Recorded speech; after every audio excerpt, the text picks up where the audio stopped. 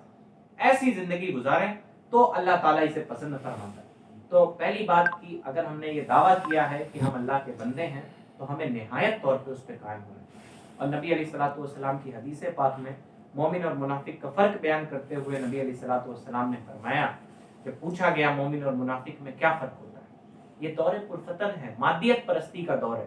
لوگ اسلام کا نام لیتے ہیں لیکن اسلام والے کام نہیں کرتے. ابھی میں نے غوث اعظم کا قول بتایا، 700 800 900 سال پہلے حضور غوث اعظم فرما گئے کہ دین اسلام رو رہا ہے ایسی باتوں سے جو اس کے اندر نہیں ہے، اور اس کے ماننے والے اسے کرتے ہیں اور اپنا مذہب سمجھ کے کرتے ہیں، اپنا دین سمجھ کے کرتے ہیں، ہے نا. تو ہمیں یہ مادیت پرستی کا دور ہے، اسلام کے نام پہ ایسے ایسے کام ہوتے ہیں. تو ہمیں تھوڑا سا خالص اپنے دین اسلام کے بارے میں تعلیم حاصل کرنی چاہیے اور اس پہ عمل کرنے کی کوشش کرنی چاہیے.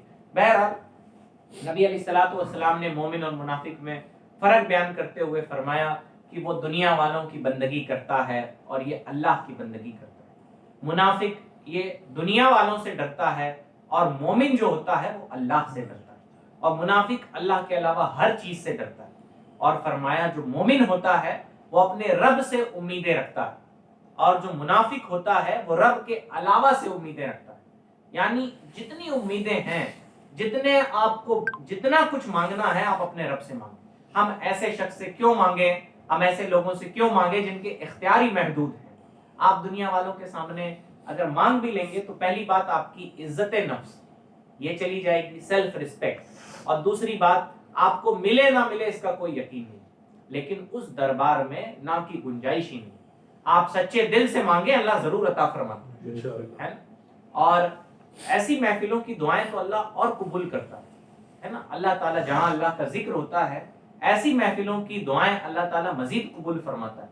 اور ہمیں تو کبھی ہم زندگی میں ایک بار، اور دیکھیں دین اسلام کی اتنی حاجت ہمیں ہے کہ ساری زندگی بھی ہم پڑھیں، اور اتنا براڈ ٹاپک ہے ساری زندگی بھی پڑھیں تو یہ پورا نہیں ہو سکتا. ہمارے بڑے کہتے ہیں، ہمارے جو مرشد اجازت ہیں، مرشد گرامی ہیں، وہ کہتے ہیں کہ آپ سنت تلاشا کیجیے. بہت سی سنت عالم علماء زندگی بھر نہیں جان پاتے، لیکن تلاشنے کی کوشش کیا کیجیے، نئی نئی سنتیں تلاشیں تاکہ نبی کے طریقے کے مطابق زندگی بتا سکے، ہے نا. جیسے ایک نئی ابھی حال ہی میں کنز الاموال کے اندر ایک حدیث پاک ہے، مولانا احمد رضا مجددی صاحب میرے مرشد نے ان کو دیکھا مولانا مفتی خالد صاحب نے کہ کبھی کبھی کھانا کھانے کے بعد، ہاتھ دھلنے کے بعد اپنے تلوے میں اس جو تری ہوتی تھی اس کو پوچھ لیا کرتے تھے. تو وہ سمجھ نہیں پا رہے تھے کہ مطلب یہ کرتے کیا ہے، نہیں سمجھ آتا. تو انہوں نے حدیث پاک میں جب تلاشا تو حدیث پاک ملی کہ نبی علیہ السلام بھی کبھی کبھی ایسا کر لیا کرتے تھے. اچھا اس کا فائدہ سنیں کہ 2.5 سال سے میرا پیر پھٹا ہوا ہے، 2.5 سال سے. ابھی میں دکھا دوں تو کبھی کبھی بلڈ آنے لگتا ہے اتنا. یہ فرحان بھائی، رومی بھائی بھی بتائیں گے آپ کو، کئی بار آپ لوگوں نے بھی کہا جب ہم نے یہ روایت پڑھی تو ہم نے بھی یہ شروع کر دیا. اب آج آپ میرا پیر دیکھیں کتنا بہتر ہے، آپ اس کو گمان نہیں کر سکتے. آپ سوچیں آپ چکنا کھانا کھائیں اور پانی سے اپنا ہاتھ دھل لیں، صابن نہ لگائیں، اور جو تھوڑی موڑی چکناہٹ بچ جاتی ہے اسے جب تلوے میں آپ کرتے ہیں تو اس کی وجہ سے اسکن موئسچرائز ہو جاتی ہے اور بہت سی بیماریوں سے آدمی بچ جاتا ہے. یہ میں اپنا ذاتی تجربہ آپ کو بتا رہا ہوں. تو جب سنتوں پہ عمل کریں گے تو دنیا میں بھی اس کی برکتیں آپ کو حاصل ہوں گی. تو اللہ سے اپنے رشتے کو مضبوط کریں، مصلی تک آئیں، تھوڑا اللہ سے لو لگائیں، تھوڑا خاموشی میں بیٹھ کے، کبھی تنہائی میں بیٹھ کے اپنے رب کے حضور حاضری دینے کی کوشش کریں کہ یا اللہ بس اب ہم تیرے در پہ حاضر ہیں. ہم ساری دنیا کے سارے جتن کر آئے، ہم دنیا کے سارے انتظامات کرائے، ہم نے لوگوں سے دعائیں بھی کرا لی، ہم نے علاج بھی کرا لیا، ہمارے اختیار میں جو تھا کر لیا، اب باقی تیری مرضی، تو اپنے کرم سے میرے کام بنا، ہے نا. تو اللہ تعالیٰ ضرور اپنی بارگاہ میں رونے گڑگڑانے والوں کی اللہ تعالیٰ جو عرضیاں ہوتی ہیں اسے مسترد نہیں کرتا، رد نہیں کرتا. اور دوسری بات تھوڑا اللہ کی مرضی کے مطابق مخلوق کے ساتھ بھی سلوک کریں، یعنی اپنے اخلاق اچھے رکھیں، کبھی کسی سے پیار محبت سے باتیں کر لیں. اور نبی علیہ السلام نے تو جو کمال کا اخلاق پیش کیا ہے، دنیا اس کی نظیر اور مثال نہیں پیش کرتی، لیکن کم از کم ہم ان کے کلمہ پڑھنے والے ہیں تو یقیناً ہم ان جیسا تو نہیں، لیکن کچھ تو ان کے راستے پہ چلنے کی کوشش کریں، تھوڑی موڑی تو کوشش کریں. نبی علیہ السلام اپنے غلاموں کے ساتھ بیٹھ کے کھانا کھاتے. چلیں ہم نہیں کھا سکتے، ہمارا اپنا اسٹیٹس ہے، اپنی نظریات ہیں، مت کھائیے آپ غلاموں کے ساتھ بیٹھ کے، لیکن کم از کم کبھی کوئی غلام، کبھی کوئی کام کرنے والا آپ کے گھر آئے تو چلیں وہ باہر کھانے جاتا ہے، ایک ٹائم کا کھانا اسے دے دیں، وہ اس بیچارے کا 20 40 50 روپیہ بچ جائے گا، وہ آپ کو دعائیں دے گا، ہے نا. کبھی راستے میں جاتے ہیں، محلے میں کوئی پریشان حال ہے تو اس کی مدد کر دیں، چھپ چھپا کر مدد کریں. دین اسلام میں صدقے کا بھی بڑا عظیم ترین کانسیپٹ ہے کہ لوگوں کی مدد کرنے کا. فرمایا گیا زیادہ کچھ نہیں، ایسا نہیں کہ اب دیکھیں دنیا کے جو دوسرے لوگ چیریٹی کرتے ہیں ان کے پاس مال و دولت ہونا ضروری ہے. ہم کتنے پیارے مذہب میں ہیں کہ فرمایا گیا جب تم سالن بناؤ تو تھوڑا سا پانی بڑھا لو اور اپنے پڑوسی کو بھی دے دو. اب میری مائیں بہنیں سن رہی، وہ بتائیں یہ کتنا مشکل کام ہے؟ کوئی مشکل ہے؟ ارے سالن بڑھا لیجئے، دے دیجئے، کون سا مشکل ہے؟ کوئی مشکل کام نہیں. ہو سکتا آپ کو آدھی بوٹی کم ملے گی، یہی ہوگا، لیکن یہ مشکل کام نہیں. میرے پیارے آپ نے 1 کلو گوشت اگر آیا ہے، ایک بوٹی بغل وال، اچھا اس سے آپ کے رشتے بھی استوار رہتے ہیں، اچھے رہتے ہیں، اور آپ کو نیکی کا بھی ثواب ملتا ہے نا. اللہ یہ آپ کو مذہبی فریضہ ہے. دنیا والے کرتے ہیں تو سماجک کام سمجھ کے کرتے ہیں، لیکن یہ آپ کا مذہبی کام ہے. اسی طرح اپنے ماں باپ کا نہایت طور پہ ادب احترام کریں، ہے نا. اپنے ماں باپ کا نہایت طور پہ ادب احترام کریں. نبی علیہ الصلوۃ والسلام اصل میں دور پرفتن ہے، قیامت کا دور ہے، اور نبی علیہ السلام نے فرمایا قیامت کی نشانیوں میں سے ہے کہ بندہ اپنے ماں باپ گھر والوں سے قریب نہیں دور ہوگا اور اپنے دوستوں سے قریب ہوگا. یہ قیامت کی نشانیاں ہیں نا. اور فرمایا نبی علیہ السلام سے صحابہ نے پوچھا کہ تو ہمارے اچھے سلوک کے سب سے زیادہ حقدار کون ہے، یعنی کس کے ساتھ ہم سب سے زیادہ اچھا سلوک کریں. نبی نے یہ نہیں کہا پیر صاحب کے ساتھ، مولانا صاحب کے ساتھ، فرمایا تمہاری ماں. پھر کہا اس کے بعد، کہا پھر تمہاری ماں، کہا اس کے بعد، کہا تمہاری ماں. نبی علیہ السلام نے 3 بار فرمایا تمہاری ماں، کہا اس کے بعد، کہا تمہارا باپ. یعنی ماں کے بعد سب سے زیادہ فرما برداری ماں کی کرے. اور دیکھیں دین اسلام دین فطرت ہے، بچے ایسے بھی ماں کی طرف زیادہ رجحان رکھتے ہیں، ہے نا. لیکن صرف محبت کافی نہیں ہے، ان کا ادب احترام کر کے دکھائیں. ہم نے ایسے بچے دیکھے رومی بھائی جو اپنی ماں کو پیسے بھی دیتے ہیں، روپے بھی دیتے ہیں، ان کا دعویٰ ہے کہ وہ محبت بھی کرتے ہیں. دین اسلام کہتا ہے نہیں، حسن سلوک کرنا پڑے گا، اچھا رویہ اختیار کرنا پڑے گا، تب جا کے تمہاری محبت صادق آئے گی. اور نبی علیہ الصلوۃ والسلام نے بہت عظیم ترین فلسفہ ارشاد فرمایا کہ باپ کی ناراضگی میں اللہ کی ناراضگی ہے نا. پتا چلا کسی کے ماں، شارحین حدیث کہتے ہیں اس سے ماں باپ دونوں مراد ہیں. پتا چلا کسی کی ماں یا کسی کا باپ اس سے ناراض تھا اور وہ مصلی پہ سجدے کیے جا رہا ہے، بتائے کبھی اللہ راضی ہوگا؟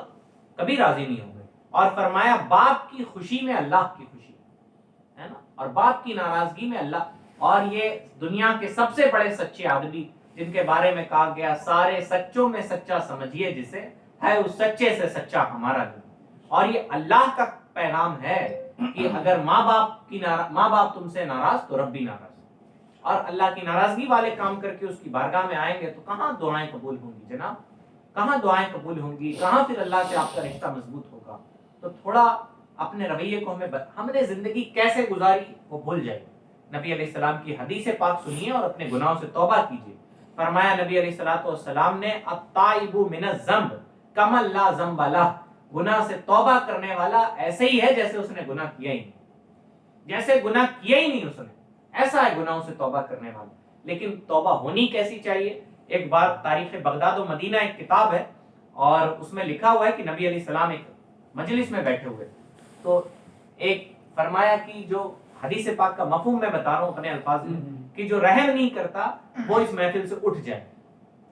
جو رحم نہیں کرتا یعنی قطع تعلق کرتا ہے، رشتے توڑتا ہے، رشتہ داروں میں ناراضگیاں کرتا ہے، وہ اس محفل سے اٹھ جائے. ایک آدمی، ایک نوجوان اٹھا اور دوڑ کے اپنی خالہ کے گھر گیا اور اپنی خالہ سے معافی مانگ کے جب وہ واپس لوٹا نا تو سنے نبی علیہ السلام نے کیا فرمایا. حدیث پاک کا مفہوم ہے کہ جس محفل میں رشتے توڑنے والا بیٹھا ہوتا ہے اس محفل کی دعائیں اللہ قبول نہیں کرتا، ہے نا, اتنا سخت عذاب ہے.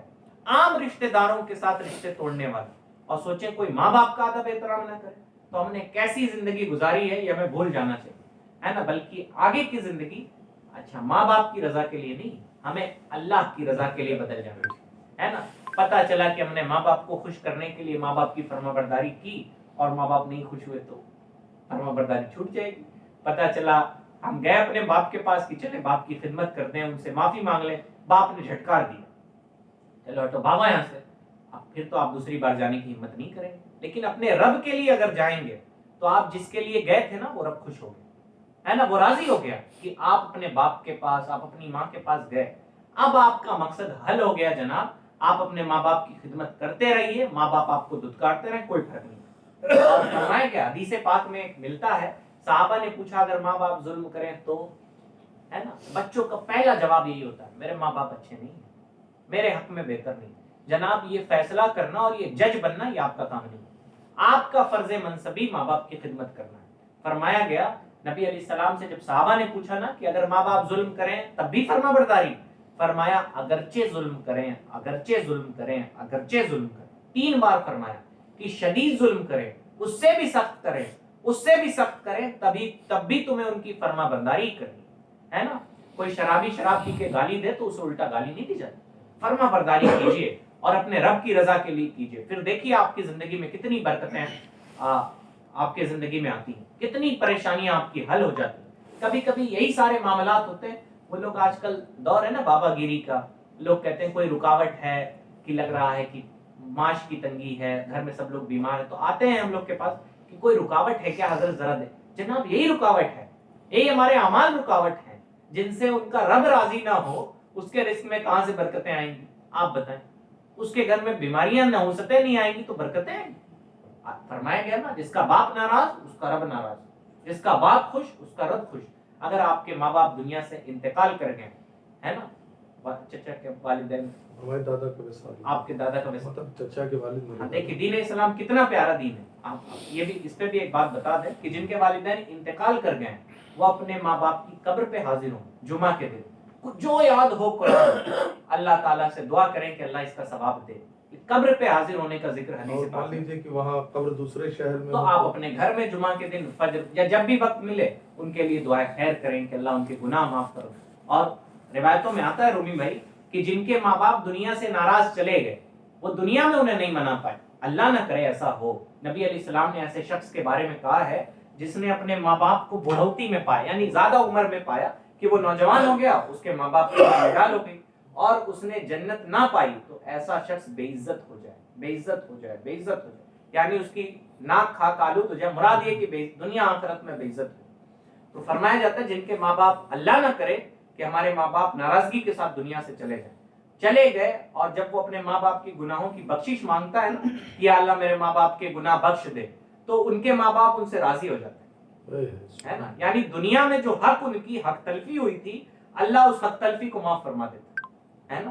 تو پہلی بات آپ کے ماں باپ زندہ ہیں تو اس چھوٹے بھائی ہیں, تو اگر آپ کے والدین زندہ ہیں اللہ کا ہزار شکر ادا کیجیے اور ان کی فرما برداری کیجیے. اور اگر اللہ کی مرضی وہ دنیا سے جا چکے ہیں, رومی بھائی کے والد صاحب کا انتقال ہو گیا آپ کے, تو اللہ تعالیٰ سب کی مغفرت فرمائے. پانی کچھ لیا چاہ ابھی بیٹھو, اللہ تعالیٰ سب کی مغفرت فرمائے.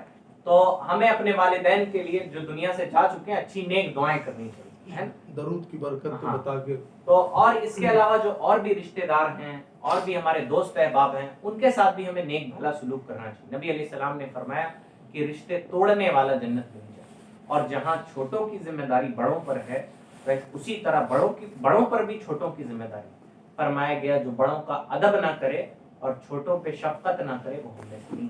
ہمیں بھی تھوڑا دست شفقت دراز کرنا چاہیے, ہمیں بھی تھوڑا محبت اور پیار کی باتیں اپنے گھر. نبی علیہ السلام کی جب بیٹی آپ کے پاس تشریف لاتی تو نبی علیہ السلام کھڑے ہو جاتے اور ان کا ماتھا چومتے اور اپنی چادر مبارک ان کے لیے بچھاتے اور انہیں اپنی جگہ پہ بٹھاتے, ہے نا. آج معاشرہ ایسا ہے کہ بیٹا باپ کے لیے کھڑا نہیں ہوتا, لیکن سوچیں اگر باپ بیٹی کے لیے کھڑا ہو, اس کا ماتھا چومے, تو بیٹی کبھی نافرمانی کرے گی, کبھی نہیں کرے گی. تھوڑا ہم بھی اپنے رویے اچھا کریں اور ہمارے بڑے بھی اچھا کریں, چھوٹے بھی اچھا کریں, اس طرح سے معاشرہ خوبصورت ہو جائے, ہے نا, اللہ کی رضا کے لیے کام کرنا سیکھیں.